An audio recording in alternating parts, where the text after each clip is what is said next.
Hello, I am Debbie McKeever, founder and owner of Strong and Healthy Temple. Welcome to my YouTube channel and welcome back to my series on mastering your mind during the wilderness season. This is part 8, and in this part I will be talking about the Old Testament character Ruth the Moabitess, and wanted to give a little background history on Ruth first. She and her sister-in-law, Orpah, and it is pronounced Orpah, not Oprah, they were married to Naomi's sons. Naomi and her husband and her sons were from Bethlehem, and they had actually migrated to the land of Moab because there was a famine in Bethlehem at this particular time, and the people from Bethlehem were descendants of Israel, who was Jacob. So anyway, they were married to her sons, and there came a time that Naomi's husband ended up passing away, and not long after that her sons also passed away. So it was just the three of them, and she had urged them to, at that point, to go back to their parents, but they wanted to stay there and support their mother-in-law, but she continued to urge them, and so she did convince Orpah to go back, but Ruth was adamant that she was going to stay there and that she was going to follow Naomi wherever she went. She says, your people are going to be my people, your God is going to be my God. And so she was adamant that she was going to stay. And so when she saw that she wasn't going to be able to change her mind, she let her stay on with her. And I want to pause right there and say that you never know who or what is your blessing, and so, or what could lead you to your destination. So when you feel it in your spirit, Ruth did, be adamant about it. She was adamant that she was to stay with Naomi no matter what. And Naomi's argument was that they needed to go back to their parents' homes and remarry so that they could have children, because they were still young, and she was old, so it's not like she was going to have any more sons for them to be able to marry. And of course, again, she did convince Orpah, but Ruth was adamant.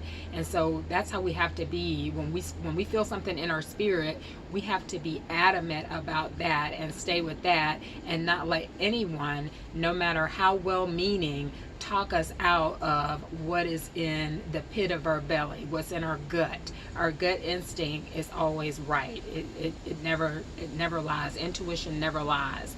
And so anyway, Naomi had heard that the famine was over in Bethlehem, so she and Ruth went back to Bethlehem, and of course at this time, Naomi was very distraught. She had lost her husband and her sons, and it was pretty much had lost everything.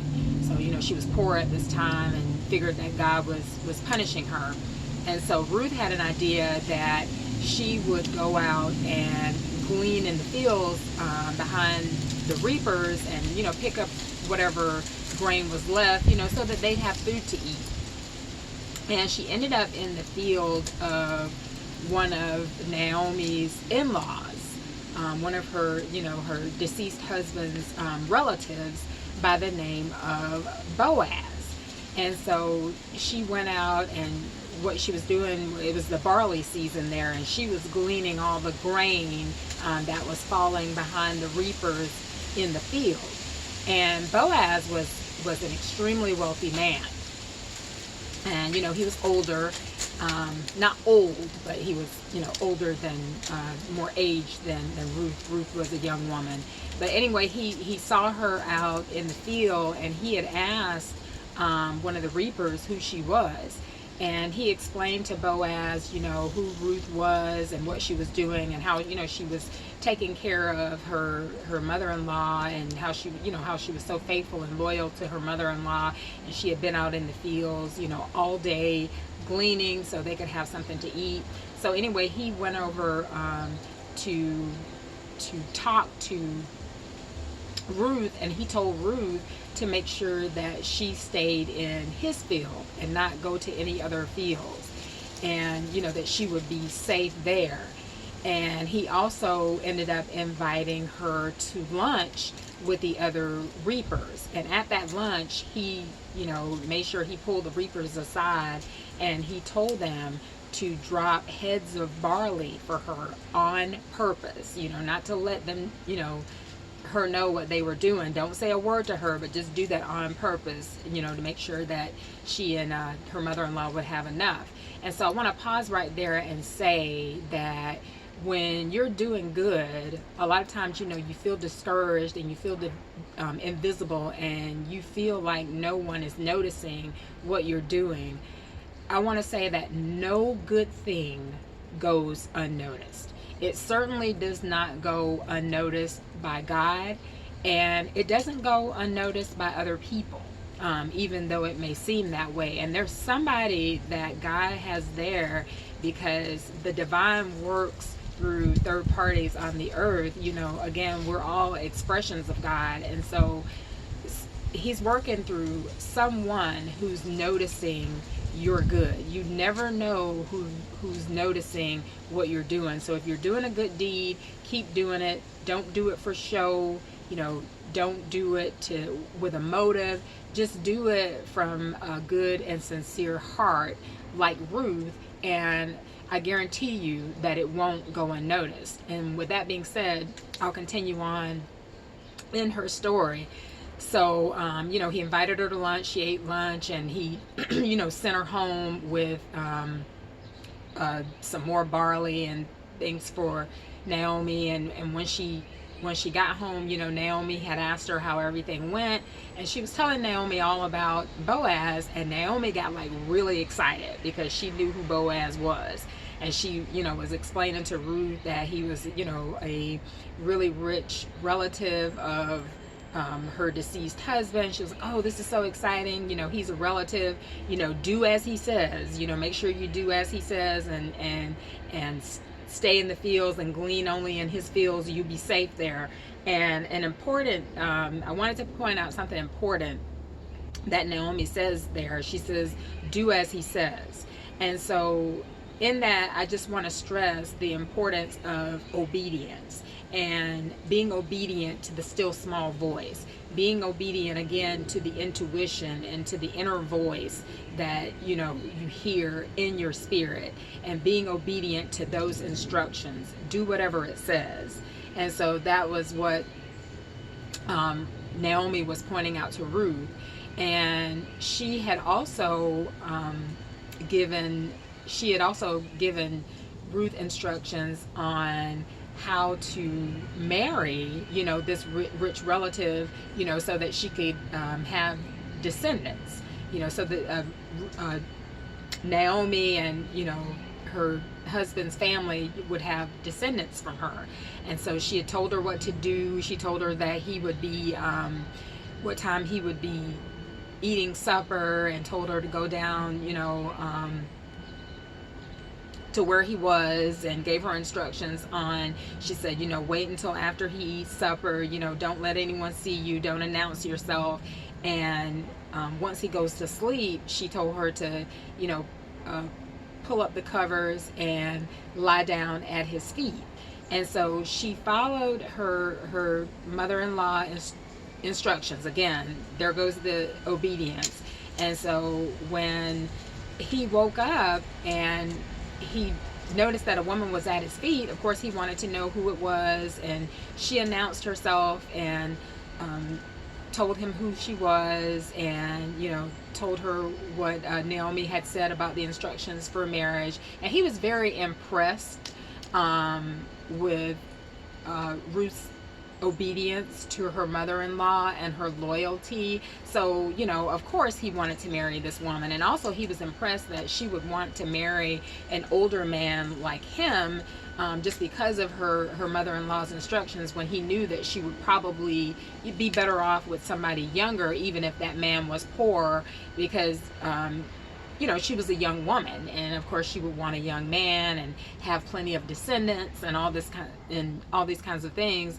So he told her, though, that there was another relative that was closer kin and that had the rights to marry, because that was the tradition back then. So he said, you know, I'll talk to him first, and if he chooses to marry you, then you'll need to marry him for the lineage.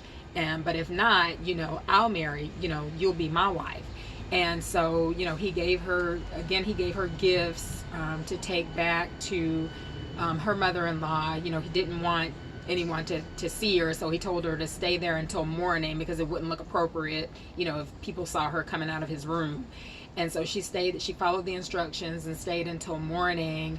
And he told her that, you know, he would go and talk to the other close relative. Long story short, of course, Boaz was the one that ended up marrying her. And there's just all kinds of goodies in this story as it relates to us. The first thing being, you know, look at Ruth. The field that she once gleaned in, you know, picking up grain so that she and her mother-in-law could have something to eat.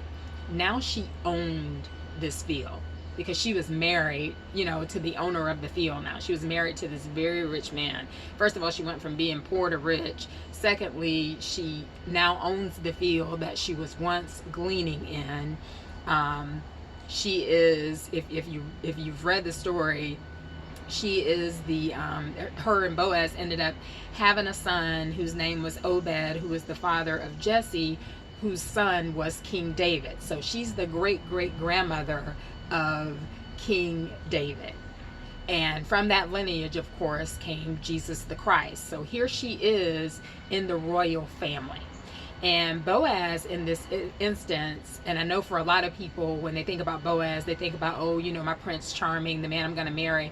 And that may be true for you if marriage is something that you're desiring, you know, if you're waiting on your Prince Charming. But what Boaz represents is your destiny, no matter what that is. You know, you don't know how you're going to get there. You know, it was unlikely that this woman who was gleaning in the fields, you know, taking a chance, picking up grains behind the reapers, would end up married to the man that owned the field and end up being the great-great-grandmother of King David and the great-great-great-grandmother of King Solomon, and, you know, being in the lineage of Jesus Christ, because she was a Moabite, and so she was a foreigner. So my point is that it doesn't really matter, you know, who you are or where you came from, when there's some place that you're destined to be, no matter what God has to do to get you there, or no matter who he has to use to get you there. If you'll just stay in faith, and if you'll just keep following divine, and you'll just keep being obedient, you'll, just like Ruth, you'll get there. And someday the same field that you gleaned, you'll end up owning the field. Anyway, I hope you enjoyed this video. If you like it, please give it a thumbs up. I would love for you to subscribe to my YouTube channel, share the video with your family, friends, and network. If you decide to subscribe, hit the bell icon to receive notifications of when I release new videos. Thank you so much for watching, and make it a perfect day.